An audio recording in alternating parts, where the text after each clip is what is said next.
we all feel like our suffering is unique somehow, that no one can understand.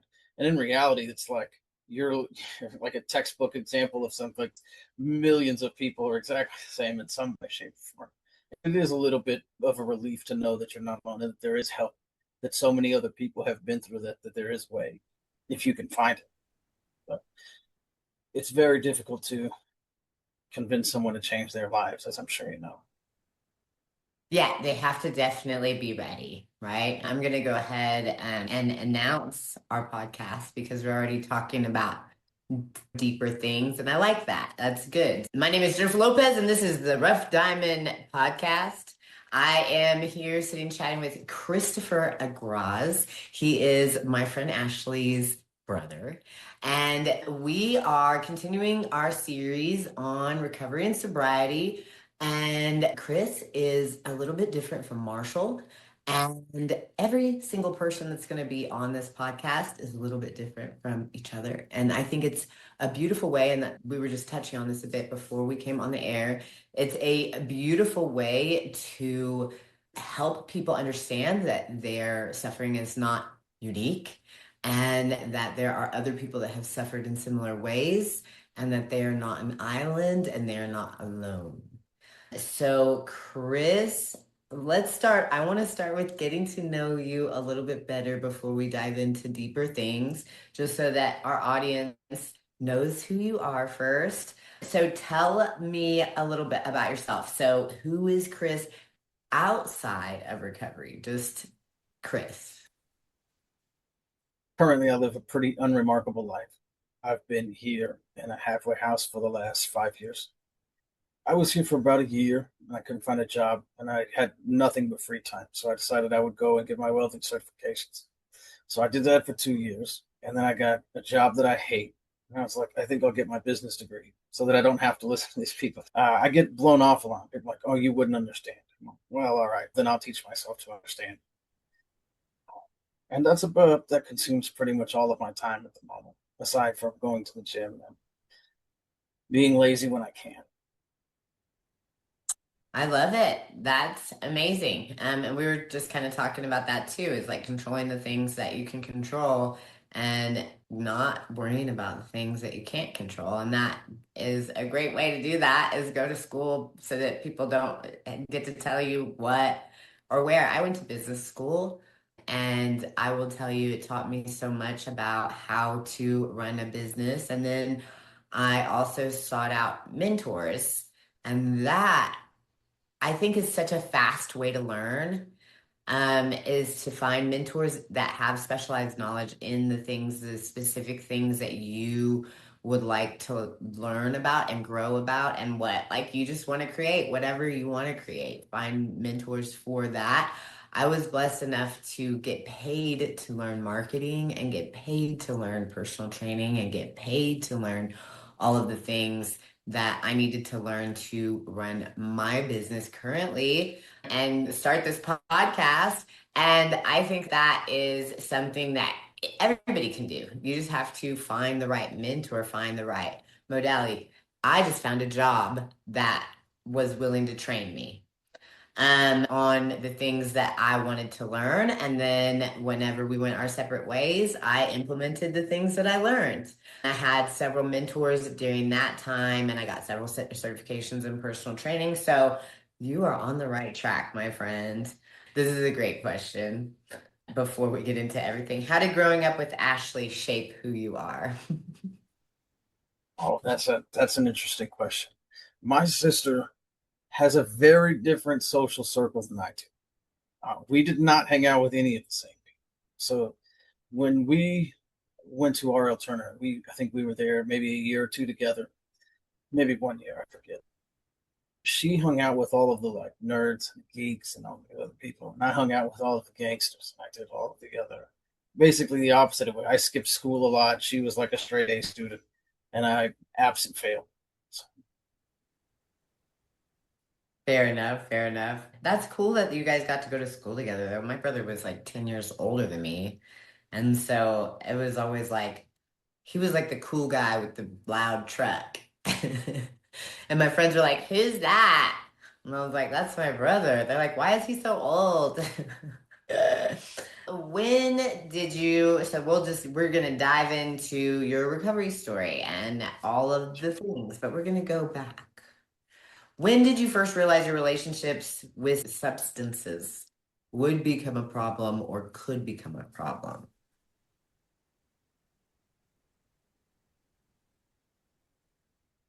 I don't think I realized that I actually had a problem with substances because I think I realized that a lot of the environments that I were in were not wrong, and I think that, that was just my coping mechanism. I had other issues, but that didn't help. It wasn't until I actually stumbled upon something that helped me by accident. But I knew when I went to prison the last time that I was only getting worse, and that if I didn't stop, that I was going to die. And so, not long before I got arrested, my brother died in a car crash, and then like a few weeks later, I totaled a truck while I was drinking and driving. And I was like, yeah, this isn't going to end well. And I knew that. I would stop and think about it. I was like, every time I would drive, I would stop. Like, you shouldn't do this. Like, this could kill you. And I was like, yeah, I'm going to do it anyway. And I would stop and I would even pause and take a minute to just think about it. And I was just go anyway. And I think whenever I was in jail, because I was homeless before that, I had no idea what was going to happen to me. I was like, yeah, this probably isn't going to end well anyway, but you're probably going to end up killing yourself somehow if you continue to do what you're doing. But I think to answer your question a little bit better, I think I blamed my substance abuse more on other people more than I did my own inability to handle real world situations. So I think I kind of diverted and avoided blaming myself. That's really, it takes a lot of self-integrity to say that because a lot of people exist pretty deeply in their ego.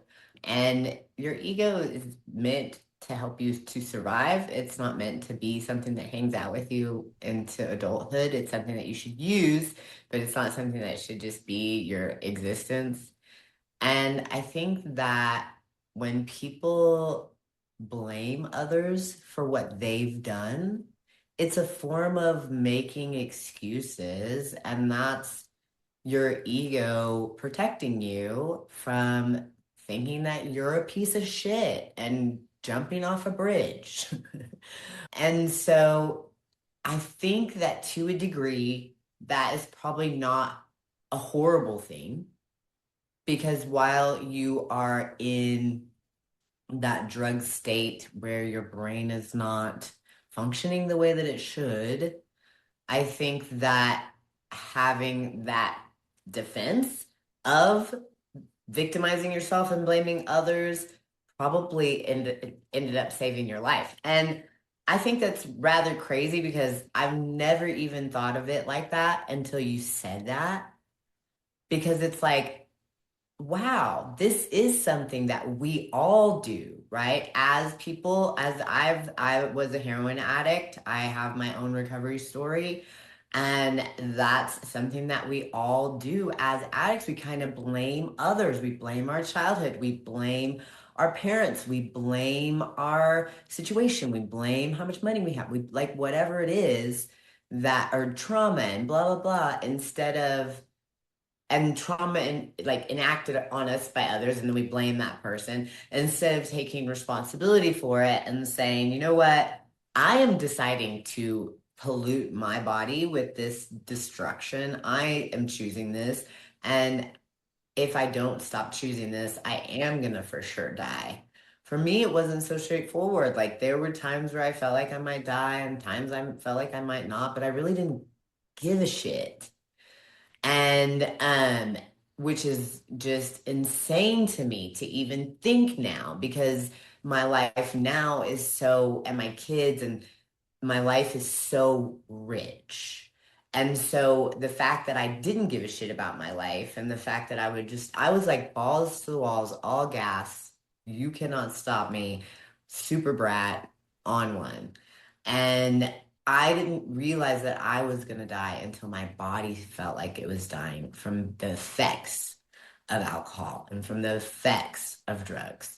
And then that's when it was like, oh shit, I'm not invincible. I feel like my body is dying. And I realized that I wanted to not die.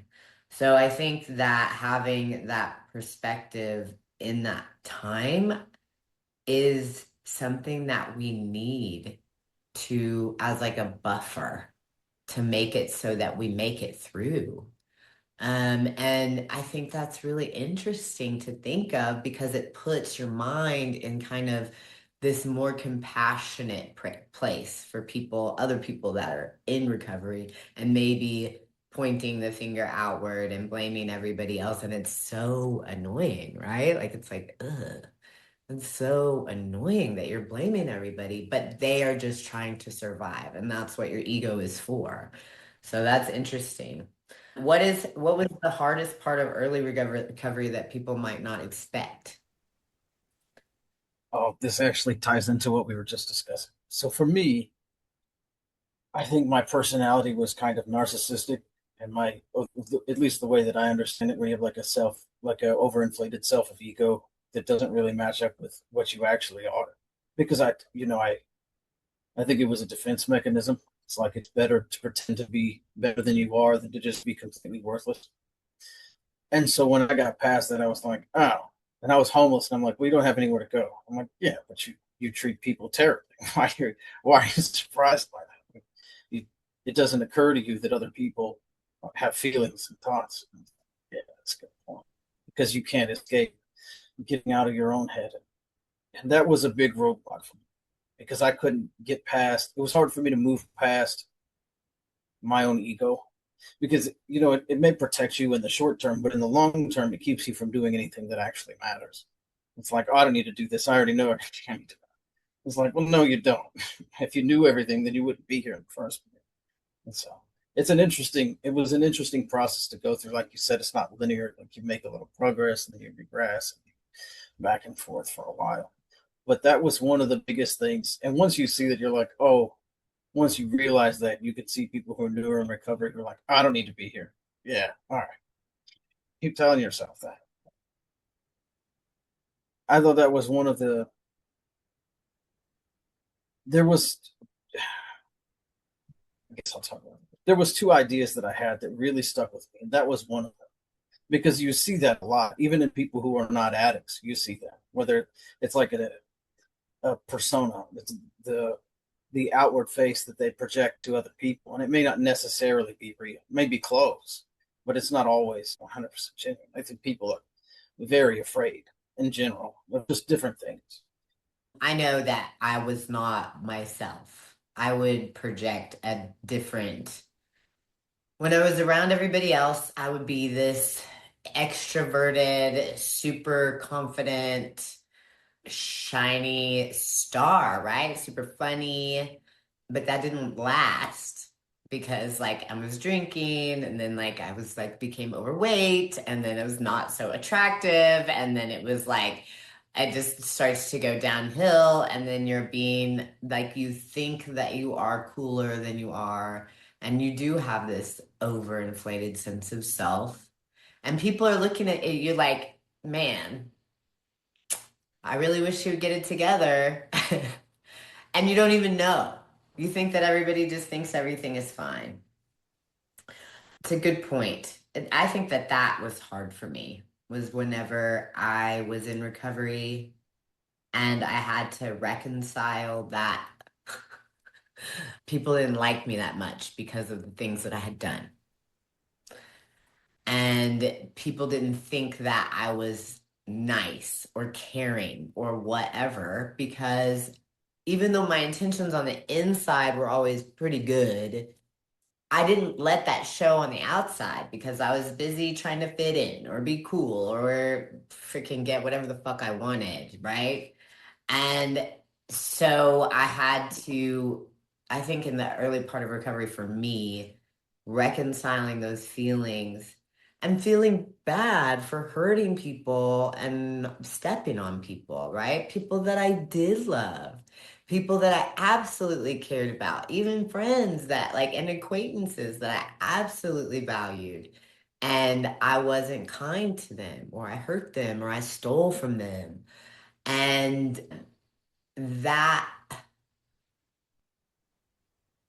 coming to the understanding that, man, I did this to people that I love. Like, I wish that I could go backwards and like sew it all up and tell everybody, like, hey, I really do love you. And I loved you this whole time, even whenever I was small and young and on drugs and being crazy. And even though I got off track, so like that was really tough for me. You got me like crying over here in our podcast. I don't think I've ever cried in a podcast. So thanks, Chris. Um, You're welcome.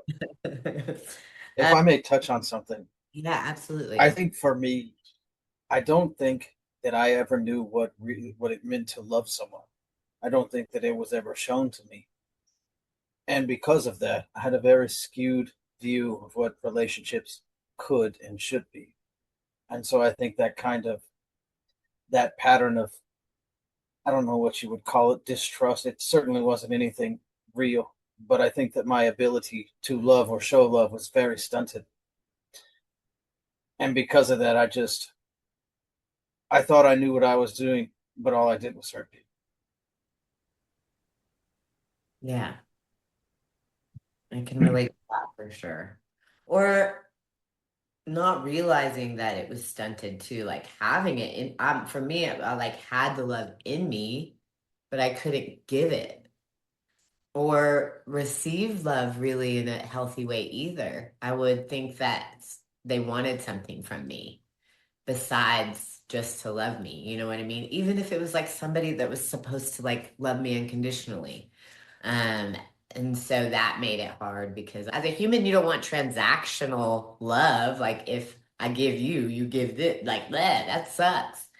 But it was something that I was used to, brought up with. I don't know. I don't know how that works all the way, but I do kind of know how it works. I've taken some psychology courses and stuff like that, but all the way, knowing how that works all the way, like why that happens and the ins and outs of why that happened in my brain, I don't know that I will ever know. But I think that could be one of the things, one of the mysteries that you like uncover, right? Because so that you can heal. Because it's like all of this is like a layer after layer of like onions that you have to peel away to heal, onions of shame, right? Like, and look at like what was causing that shame and face it. But I definitely have found that if you face your shame, it demystifies it and it makes it very much smaller, and you can kind of put it in a bite-sized place and it's not as big of a deal, right? Like it's like I took in this shame for this thing that happened to me that wasn't necessarily my fault. It was just happening to me. And then I carried it forth and punished people with it. Great. So let's figure out how. And then there's shame for punishing people with it. And then there's shame for like with the excess of that. Like there's a, like, it's like a web of shame. And you have to find it and transmute it back to kind of a place of health, a place of reconciliation in your own psyche. And part of doing that is subduing your ego. I never think like killing your ego is the way. I think that you definitely need your ego for survival for certain situations, just like we have been talking about. So I think it's important that you learn what it is. And you learn whenever it's acting up. And you learn whenever it's keeping you from doing the things that you want to do, or keeping you too safe, or keeping you locked in an ideology of yourself that's inflated, or whatever. Because I think it's so important that even though we do accomplish after recovery and we do create pathways of success, that we remain humble and we understand that like anybody could do what we're doing, and anybody can, and we can just backslide just like anybody else if we're not maintaining that work and working on ourselves effectively. All right. So this is something I thought about as it pertains to what I was saying before. When you do so many things, so many times, I'm sorry, that you stop thinking about them. You're never more vulnerable, I think, than when you forget that you're sober. Because there's times that I forget that that I'm just not drinking or whatever, because you get caught up in the narrative of life. You're like, oh, because some things sound normal. Like, why don't you have a beer at a baseball game or whatever? And you don't, because you just, it's just something normal. It's like a normal American thing, you know? And I'm like, well, that's probably not a good idea for you. You'd go bankrupt for one for those $15 beers, but you'd have 30 of them. So, but yeah, it just, I catch myself sometimes and I forget. I'm like, oh yeah, I've been sober for a while. It really throws me off, but it makes me wonder if there's ever going to be a time where that's going to be safe. I mean, I think that it gets safer as you face that shame we were talking about and as you reconcile your trauma, because that thought of wanting to medicate the impulse kind of fades and goes away. Also, something that I do is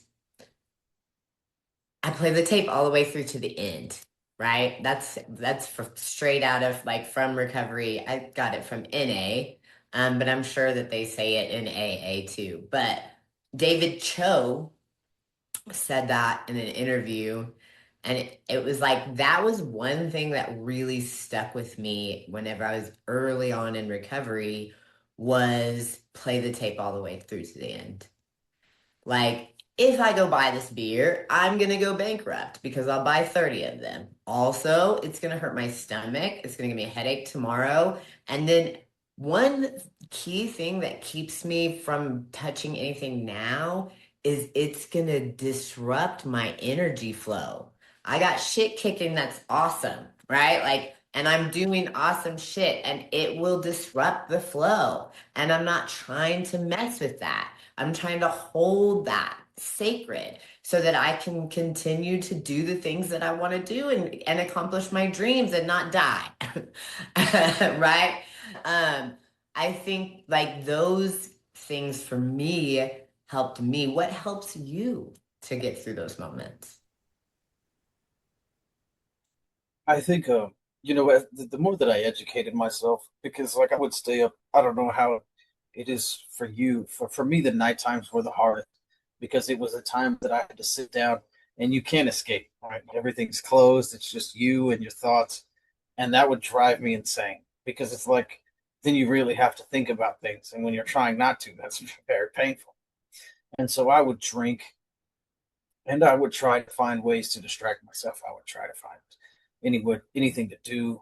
When I realized that I was making things worse because I wasn't sleeping, of course, I wasn't eating anything healthy. I didn't touch water for the most part. And so when I was like, all right, when I got healthy, it was like when you learn just how unhealthy all the things you are doing really are. And I'm like, all right, like alcohol is bad for your body, but it also dehydrates you. It's bad for your brain. It wrecks recovery when you're lifting weights, all these other things. So that with the not sleeping and everything else that goes with it. I was like, yeah, I just don't want to do that. That just doesn't sound appealing to me. Yeah, And that's it's what like, mean by messing up the flow, dude. Like everything is copacetic right now. I drink water when I wake up. I eat eggs. Everything works fine. My skin looks great. Like all of that stuff. I'm smart. I can do math in my head. Like all of this stuff. But if I drink every day, or if I decide to do a bunch of blow every day, or if I like all of that goes bye bye. And if you look at pictures you see it, the difference. Like my muscles would not look like this if I was on cocaine, and didn't go to the gym. That would be awful. And I probably thought I was hot, dude, like because I was skinny, so sexy. What did life look like right before you entered recovery? well, I was forced into recovery. The police don't allow you to drink in jail. I mean, you can still do it. It's just not so easy. I was um I was homeless. I was still, drinking when I could, doing drugs, I guess, when I could. It's a weird thing. You never see homeless people that are sober. I really thought about that. I was like, who's funding this massive drug operation that's keeping these people high all the time? I thought about that for a while, but I never reached a good enough answer. I was in San Marcos, and it was in December when I first got out there. I think it was December 26th, 27th. And overnight it would get down to like 29 degrees, and then during the day it would get up to like 60. And somebody stole all my clothes, stole my phone, so someone was out there freezing. I still had a little bit of money somehow from my last job, and I would just drink all night and just try to stay warm. But I really started thinking, by this point I had already started thinking about myself. I had this I had a thought that occurred to me 5 years or so before that. I was like, what if your problems are not, what if they weren't just by chance, they were by design? It was an easier framework to work. Like, if you can be honest with yourself enough, how would you ruin your own life? Like, if it was your goal to ruin your own life, what are your weaknesses that are easily exploited? Right. And that really helped me to make a lot of progress on myself. It was like, well, what do you want? Why do you want it? Because, like you said, well, I want to drink because I want to feel better about myself. It's interesting how much more interesting we think we are when we're drinking and doing drugs. We're like the most shallow people. I had been thinking about that for a while, and I'm homeless and I'm not eating a lot. I'm just doing whatever I can to pass the time. And then I got arrested. And so I went from being alone all the time outside to being surrounded by people I didn't want to be around inside. And that was not fun. Yeah. I did not go to prison. I went to county jail. I went to Dallas County Jail, and I was in there for 3 weeks. That was an adventure. I did not necessarily get along great with a lot of the people there. And then I got along great with a lot of the people there too. It's a very weird dynamic inside, because there's some people that are just volatile all the time. And you kind of have to display this level of toughness. But whenever I got arrested and went to Dallas County Jail, I was very irate. It was Christmas Eve. And I was pissed. And I was a brat. And my dad wouldn't come get me. And I was like losing my mind in the holding tank. I had women that it was a good move. I don't know if God protected me or what, but because like maybe he like touched my head and was like, be very angry and psycho so that nobody will try to fight you because nobody did. What does recovery mean to you? Is it just about being sober or is it something bigger? I think due to the sort of cyclical nature of recovery, like it's not a linear process. Like you don't, I don't believe people who say they just got sober one day. I'm like, I don't believe that. That just doesn't sound anything like what it is because it sucks. Like you get sober and then you're like, oh, I forgot I was avoiding this thing, and then you start, in my case, drinking again. Sometimes they medicate with other stuff. Like sometimes they become like super Yes, sex addicts, or sometimes they become gamblers. I think for me, it just means more of moving in the right direction as a whole. Educate yourself, keep yourself healthy, even if you do relapse. Keep trying. Don't just give up and succumb to the darkness. I think if you stay on that sort of, there's no other way to describe it than the right path. You'll know when something is right for you. You'll know when you're doing something better than you were before, because you'll feel like you don't just start working out and feel worse. Yeah, that's So true. I think for me, like feeling like I have purpose and that I'm serving others well and that I'm here for others, that I can stand in the gap for others and make an impact on others is really big. That's one thing that keeps me wanting to stay on the path. And I think that seeing people recover from anything, not necessarily drugs and alcohol. I am a fitness coach, so I help people recover from obesity. I help people just lose weight, recover from diabetes, recover from all kinds of different stuff. And having them understand that they can beat it, not like for me, having the understanding that I was always going to be an addict and I kind of always had to be this thing that I didn't want to be, and it was going to be a progressive disease and blah blah blah and all this stuff.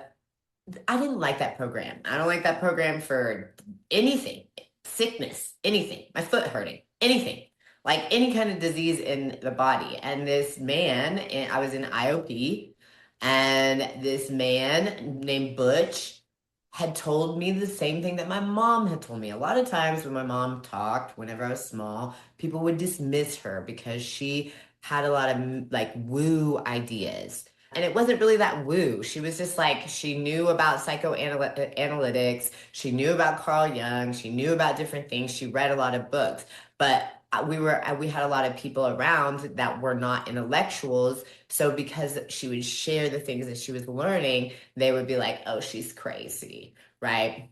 And so, like, whenever you're a little kid and you grow up with everybody kind of having that idea, it kind of diminishes the things that she would say, right?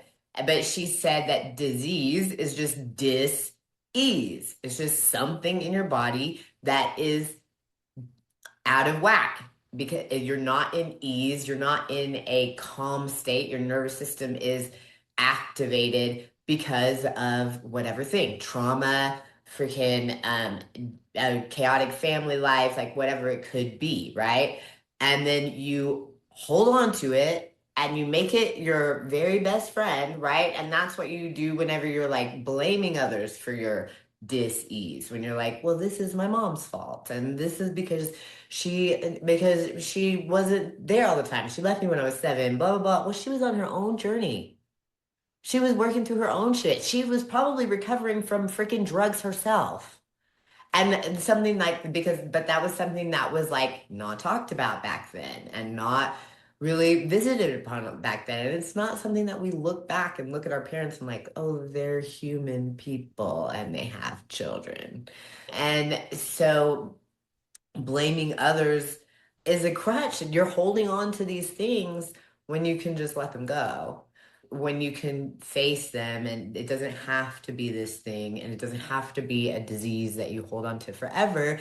And this man wrote it on a whiteboard, and it said dis on one side, and he put a freaking line down the middle, and he put ease. And he's like, right now, and he drew like an infinity sign around it. And he's like, right now, disease is in this infinity sign. And everybody's telling you that it's going to last forever. But you can remove one part of this word and just leave the other half inside the sign. And you just do it by facing your shit and working through it and working on yourself and making yourself better.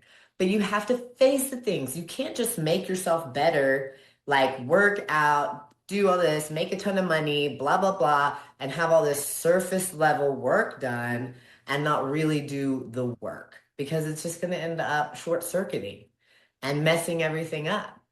And I think it's really smart of you to take time to stay in your halfway house and learn and really assess how your nervous system feels as you're going out into the world and doing the things that you seek to do, because you don't want that dis-ease to creep back in, but being empowered to be able to avoid that and to not have that have to be part of your story forever.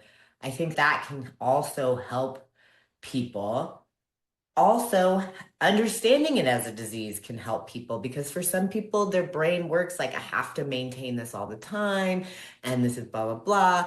And then other people's like, I have to heal this at the source. Not everybody's the same, and not everybody's brain works the same. And there's pathways to get there, and they could be different, and they could look very different for everybody. But I think the value is just taking the path. What do you? When I revisited life, in hindsight, I looked back, and it's very difficult when you have to assign blame for certain things, like when you're taking responsibility for your actions. And like you said, I think it was me, maybe I said this in my head, we're only sort of half of this. Like, I'm half of this discussion, you're half of this discussion. At any time, one of us could say something the other person that just doesn't agree with or doesn't like. That doesn't mean you have to yell at them or belittle them, whatever else. And so when I really look back at the nature of a lot of my interactions, I was like, wow, a lot of that might not have actually been me. It may have actually be other people. That was difficult for me to sort out. But as it pertains to my journey now, it's when you get into situations now, it's like I tend to distrust people who always agree with what I'm saying now. That gets a little weird. I'm like, I don't know about that. That doesn't seem genuine. Because there's supposed to be friction. That's Well, like, not necessarily friction, but just not like you can't just have like you think the exact same as one person. That sounds bullshit. well, friction is like anything that makes you better, right? Friction just refines you. So, like, having a person that has different interests and has different likes and all that stuff seems normal because that friction is something that's just a part of life. And whenever that it's not present, it's weird, right? Like, it's like, what the fuck? What do you, what? So, but Well, one thing, or it could be sorry, glorious. It could be really awesome because you're like, oh, we have the same things in common. This is awesome, but you never know. one other thing you mentioned when you don't do the core work and you just have that sort of superficial. You traded one superficial life for another when you're just kind of going through the motions. Well, you have to assign value to things in your life. That's how you sort of structure your reality, like what is meaningful and what is not. If everything is only you're only utilizing it to get other things, that's not really helpful, right? Like if you're using your health to land a better girlfriend or whatever, I don't know, whatever. I don't know what superficial ends people use things for. I assume that would be one of them. But you can't really ever really reap the real benefits of something if you're only doing it surface level. That's true. You have to have value in it. Like your why has to be deep. Like it can't be like, oh, I just want to lose 10 pounds. Like, no, dude, you need to be healthy forever. You need to live forever. You have to be in your body for a really long time. No, you don't want to lose 10 pounds. Go lift a weight, please, for the love of God. Go freaking like don't stop. Let me slap that super processed food that you're about to eat out of your hand. Oh my gosh. Because what is in there? There's a bunch of drugs in there. It's Essentially, designed to be, yes, designed to make you want more. yeah, causing a chemical reaction. And so like you have to be just understanding of how everything adds up, right? Like it all accumulates over time. If you do drugs, you're gonna die. And it could be a slow death or it could be a fast death. If you eat processed food, you're gonna die. It could be a slow death or it could be a fast death.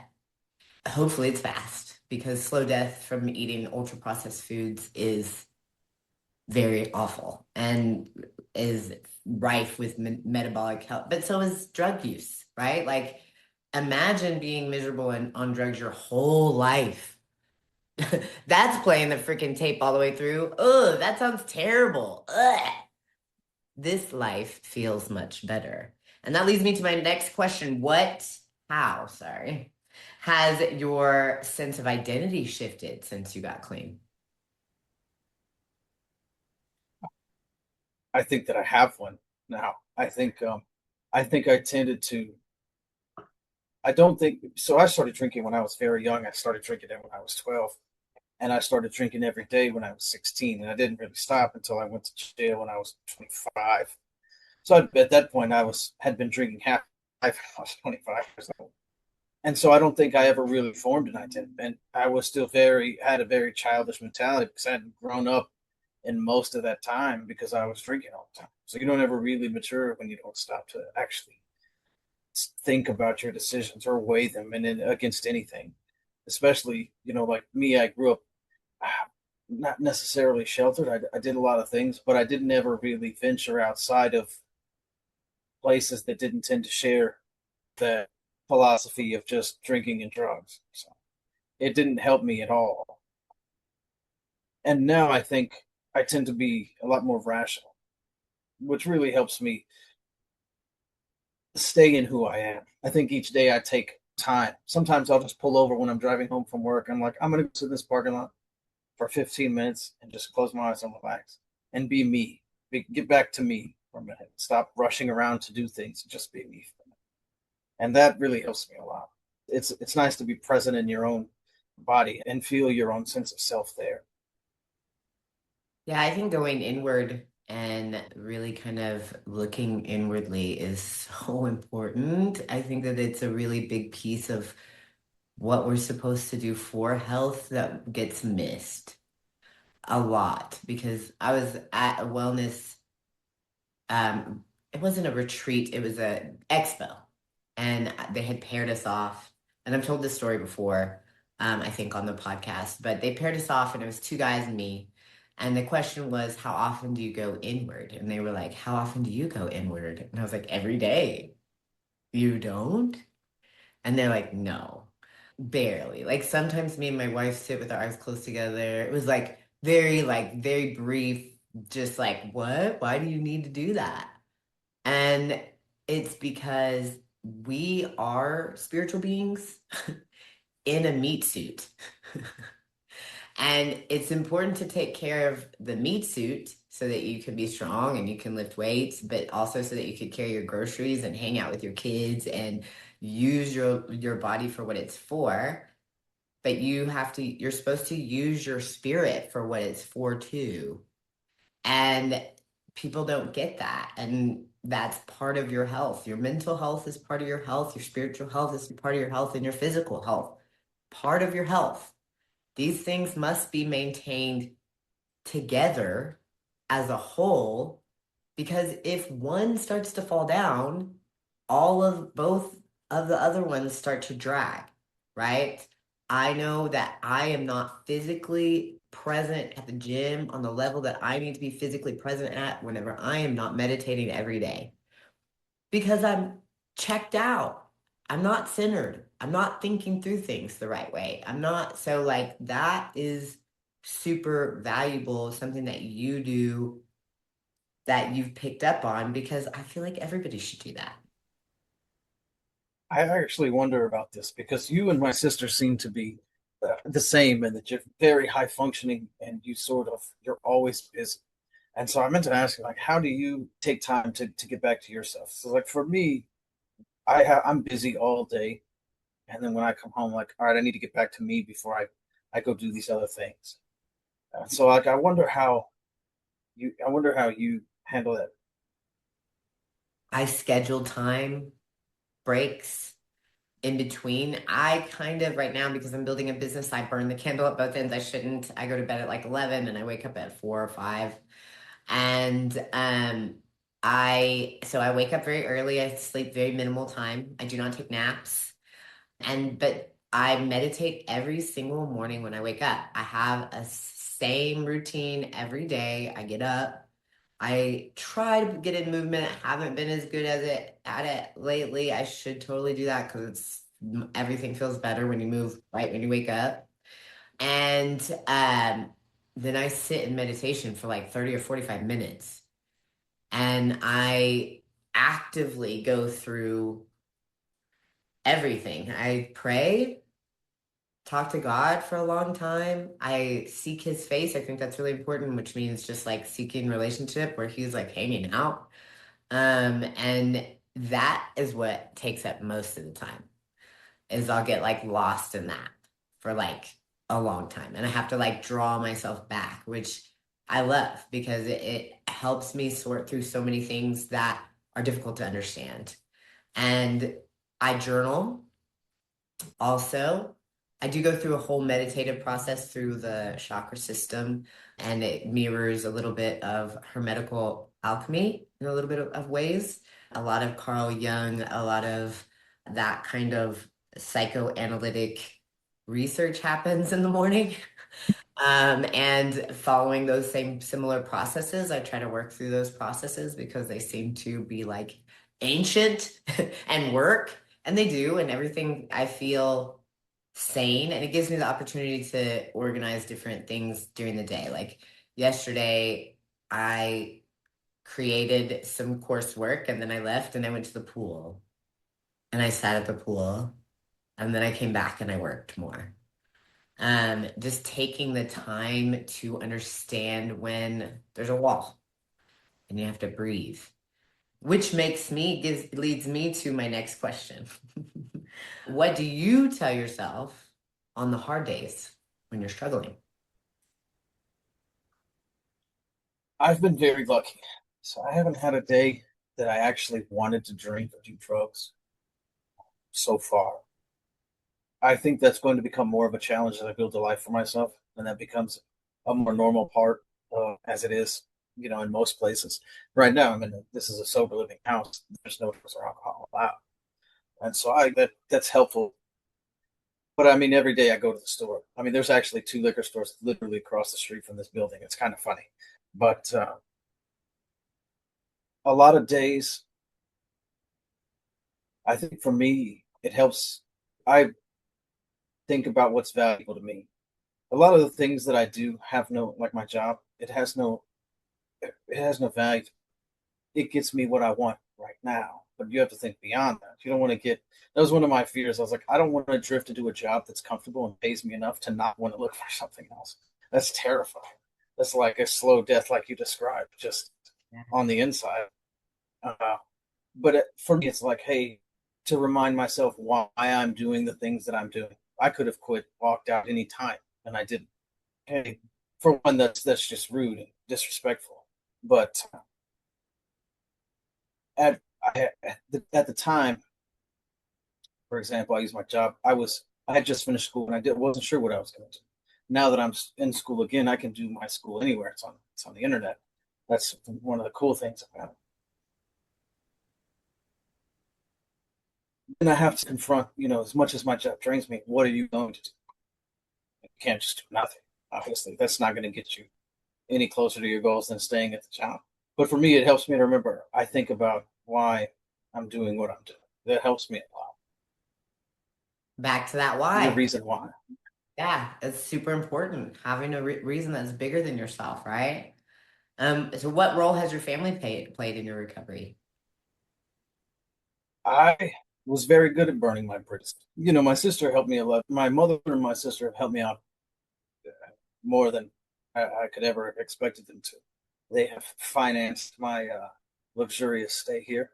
They paid for my way for 3 years almost, and so I was doing cash jobs and I paid when I could. I did whatever I could, but I live in a small town just north of Galveston. Like it's the one of the last towns before you go over the bridge, and there's not much here. Like you have to leave here to find a job. There's nothing here. There's mosquitoes, marshland, and then of course there's the refineries behind us. But other than that, there's nothing here. So when I started school, my sister bought me a car. My mother and sister sent me enough things to fill this room up in here, which I told them not to do. I was like, I don't want to have a bunch of useless things that I needed at one point. Now I have to move them. But they spoiled me, gave me most or all of the things that I wanted. But as far as the work, I did all the they don't have the same issues. I have a grandfather that's been in recovery for like 45 years now. But for the most part, everybody's journey is different. Um, I don't know how much other people gained from going to the meetings. When I first got here, there's meetings here. I was the youngest person here when I got here. I was 31, I think. And the media, it was good because all the people were older and had a lot of experience. Now everybody's young. It's like, I'm like, yeah, they don't really have any, as far as I know, they don't share dreams, aspirations. They don't want to be as open as they could be. I'm like, yeah, I understand, but that's not really helpful. And so I kind of drifted away from the meetings, but I stayed on a somewhat spiritual path. I think it's hard to explain without sounding too hippie, but you feel connected to things greater than yourself. You feel connected more to the universe, the past, the present, the future, The to all Rough things. Done podcast is a safe space to be a hippie. I just want you to know that. All woo things we talk about. I don't know if you've listened to this podcast, but we talk about the eight stages of consciousness. We talk about alchemy through sobriety. We've talked about like all kinds of stuff. So, and I've definitely talked about and discussed how everybody is connected. It's called the jeweled net of Indra, and everybody's connected, and everybody is a jewel on the net, and we all are reflecting each other back to each other. It's pretty cool. Go ahead. Sorry, didn't mean to interrupt. So I don't really know how much other people have gained from that sort of interaction with others for their own journey. But for me, I learned more. I think it made me feel more connected to the world to sort of do it on my own. Because it's like, even though I'm doing this here by myself, other people are doing the same thing. Well, and it goes back to that empowerment, being empowered to heal yourself. It gives you autonomy. It gives you sovereignty over your spirit. And I think I feel like as humans, we feel better when we feel like we're empowered to make changes and like we can grow. I think it's also a philosophical principle, right? Like that you can lead someone to their revelation, but you can't just give it to them. Otherwise, it doesn't have the same impact. Right? That's why Jesus said, seek and you will find. It seems like such a simple sentence, and it's really just really a loaded sentence because he's not saying, seek and you will find. If you go looking for your keys, you're going to find them. No. He means, if you go looking for me, you will find me. If you go looking for healing, you will find healing. If you go looking for destruction, you will find destruction. Like, so choose what you're going to go looking for with wisdom. So it is not only like a way to say, choose me, right? Because that's like the point of the New Testament, but it is a way to say, choose wisdom. And I think that that's a powerful thing. I think that wisdom is probably an active thing that exists in us. And but it's only if we want it, if it's only if we seek it. And there you go again, right? Seek wisdom and you will find it. So I think that that is something that we all need to understand, is that looking for what we really want can get us what we really want. We just have to believe that we can get there. And that's hope. And that hope creates that spark of finding the how that we talked about in the beginning, right? I think that's really cool. So, what does your support system look like right now? There really is one. It's kind of just me. I think I'm.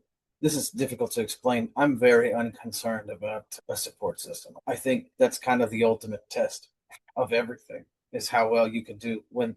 I think that's one of the things about life that I think is exciting about it, is it's a gamble. You don't know. I mean, you could walk outside and get hit by a car. It doesn't matter if somebody would take you in at that moment. I think that's one of the things that really. So for me, like, I'm about to leave here. I have no plan. I'm leaving in 4 weeks on the 21st. I have no plan. But I'm not afraid. My family's terrified because but I'm like, yeah, I understand, but this is nothing new to me.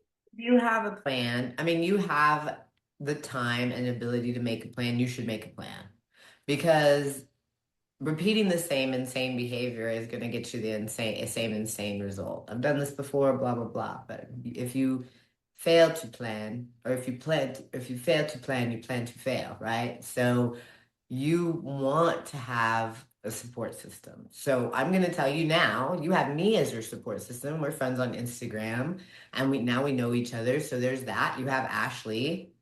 Um, you have whoever, like anybody in the sobriety community, you probably have a lot more support than you even think that you do.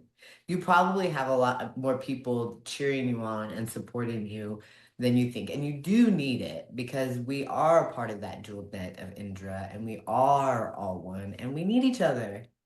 Period. Like that's it. And that's like what society has taken us away from, the idea that we need each other on purpose. And so if they're doing nefarious shit like that, and that's a nefarious thing, then we should be rebellious and we should lean on each other. And we should seek out that support. So you have my support.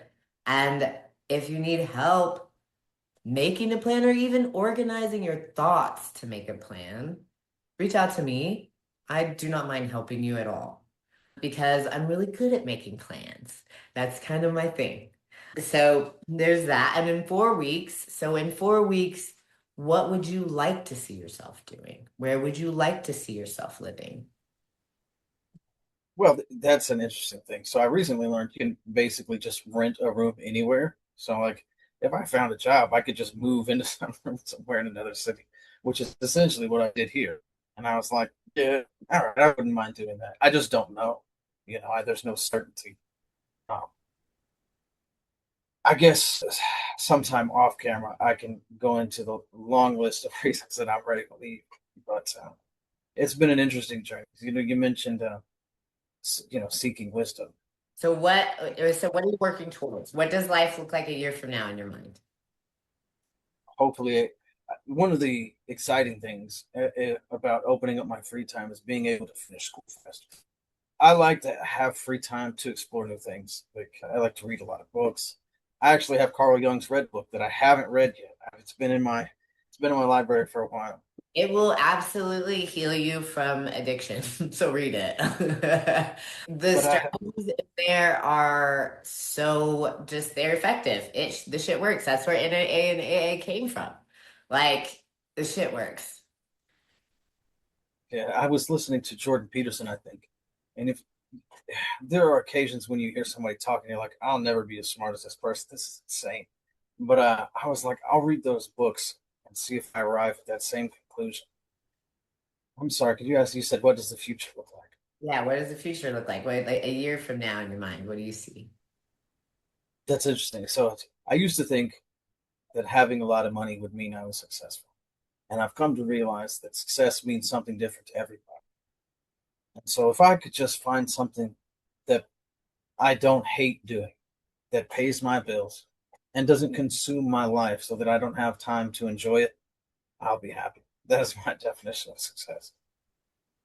You just have to find what you love. What would you want someone to hear who is right where you were before you got help? That it is possible and that there is hope. It's very, people always say it's always darkest before the dawn. And sometimes, there are days when it just seems impossible, when you just feel miserable and completely hopeless. And I felt like that many nights, drinking alone, just miserable as can be.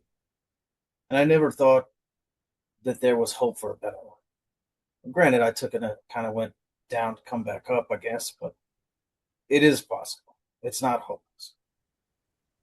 I love that. So, is there anything that you wish people understood about addiction and recovery that they usually get wrong?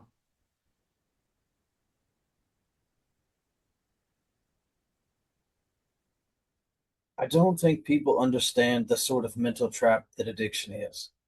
Like, people seem to be under the impression that you can just stop. There's so much unpacking involved in stopping that it really isn't as simple as people believe it to be, especially people who don't have any kind of addiction. It's like it's unimaginable to them that it could be as difficult as it actually is. Amazing. Well, Chris, thank you so much for joining us today on the Rough Diamond podcast. It was truly a joy to talk to you. You made me cry. I've never cried on a podcast before. You didn't make me cry, but like it's just emotional. Like it just feels good to see that there's other people that have experienced something similar as me, which moved me to tears in that moment because it was something that was like hard to admit, right? But then you face it and it's like, no, I really do have all of this love in my heart for people. And I really do want to see everybody really succeed now. And having that contrast between now and before when that wasn't the case is a big deal. And seeing that you are on a path of recovery and knowing you now and you're my friend's brother and I get to support your journey and cheer you on and see you be successful because I believe that you will be successful 100%, and I send empowering vibes to you so that you freaking fully believe it in your bones because It's so important that you do so that you can be successful and continue after you leave that place in 4 weeks. And I would encourage you to enjoy freedom and go wherever you want. And don't think that you're shackled to any place because of old hangups or shame or trauma. Just go and see the value in that freedom. Thank you so much for coming. Do you have any final thoughts? Oh, yeah, actually, it kind of amazes me how many of us have so much love for others and somehow find disdain for ourselves. True. Well, you got to stop that. That's the thing. That's the trick, right? You got to learn to love yourself because you are everyone else too. All right, Chris. Well, thank you so much. You have an awesome day. Fucking crush it in 4 weeks, bro. That's your plan. Yes, I will do my best. Thank you. It was a pleasure to be here. All right, man. Talk to you soon. Bye.